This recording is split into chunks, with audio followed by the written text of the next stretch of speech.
एक बड़ी खबर मीनाक्षी बता दें, जो यूजीसी रेगुलेशन 2026 का है उस पर एबियंस लग गया है, यानी कि वो फिलहाल अभी लागू नहीं होगा और 2012 के रेगुलेशन ही अभी कंटिन्यू रहेंगे। यानी कि अभी फिलहाल रोक लग गई है। जो 2026 के फिलहाल के रेगुलेशन जो जनवरी में आए थे उस पर सुप्रीम कोर्ट ने रोक लगा दी है। 2012 के जो पहले के रेगुलेशन चल रहे थे जिसमें ओबीसी को इंक्लूड नहीं किया गया था, जिसमें सिर्फ जनरल कैटेगरी ही रह गई थी, वो अब लागू फिलहाल नहीं होंगे। 2012 के रेगुलेशन ही चलते रहेंगे। ये कोर्ट ने फिलहाल एक बड़ा फैसला सुनाया है और नोटिस इशू किया है। 19 मार्च को ये नोटिस रिटर्नेबल होगा। सॉलिसिटर जनरल ने नोटिस को एक्सेप्ट कर लिया है और क्योंकि 2019 के जो प्लिया है उसके इश्यूज को रेज किया गया है, उसको कोर्ट ने कहा है कि कॉन्स्टिट्यूशनली उसको एग्जामिन किया जाएगा। Let this petition be tagged with the same, यानी कि जो बाकी की पिटीशन 2019 की चल रही थी उनके साथ इस मैटर को सुना जाएगा। यानी कि 19 मार्च तक फिलहाल 2026 की जो यूजीसी की नई रेगुलेशंस है वो फिलहाल लागू नहीं होंगी। 2012 की जो रेगुलेशंस पहले से चल रही हैं वही लागू होंगी, क्योंकि कोर्ट ने यह भी कहा कि अगर हम इंटरवेन नहीं करेंगे, हम अगर हस्तक्षेप नहीं करेंगे तो सोसाइटी में एक डेंजरस इंपैक्ट हो सकता है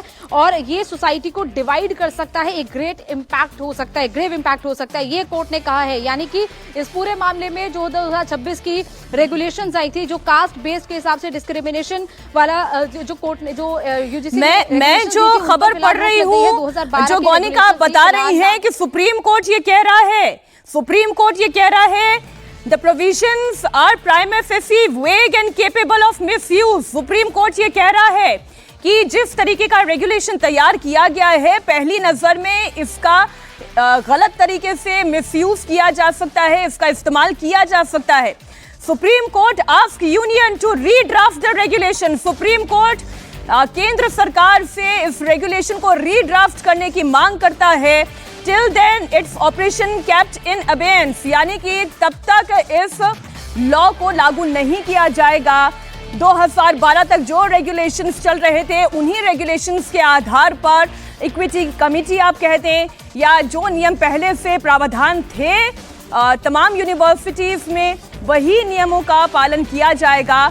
यूजीसी के नए नियमों पर रोक लगाने के बाद फिलहाल सुप्रीम कोर्ट ने कह दी है, ये बड़ी खबर आपको दे रहे हैं। ये मंडल कमंडल वाली लड़ाई तो तमाम बातें बात की है, लेकिन सुप्रीम कोर्ट में क्या तर्क है, कानून क्या कहता है, क्या कानून समानता की बात करता है?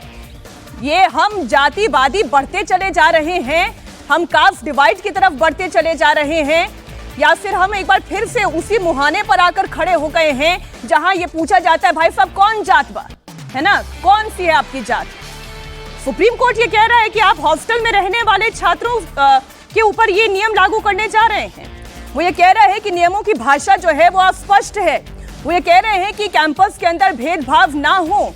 ये सुप्रीम कोर्ट की तरफ से कहा जा रहा है, नए नियमों का दुरुपयोग किया जा सकता है, ये सुप्रीम कोर्ट कह रहा है। ये बड़ी खबर आपको बता दें, ये जो जनरल कैटेगरी की मुहिम चल रही थी, यूजीसी के नए नियमों पर सुप्रीम कोर्ट की रोक इस जनरल कैटेगरी की जीत की तरफ एक बड़ी मुहर के तौर पर दिखाई दे रही है। हालांकि ये मामला यहीं खत्म नहीं हो जाता, इस पर अब केंद्र सरकार को जवाब भी देना होगा कि आपने जब ये नियम तैयार किए गए तो इसके पीछे मंशा आपकी क्या थी, नियमों में इतनी अस्पष्टता क्यों है।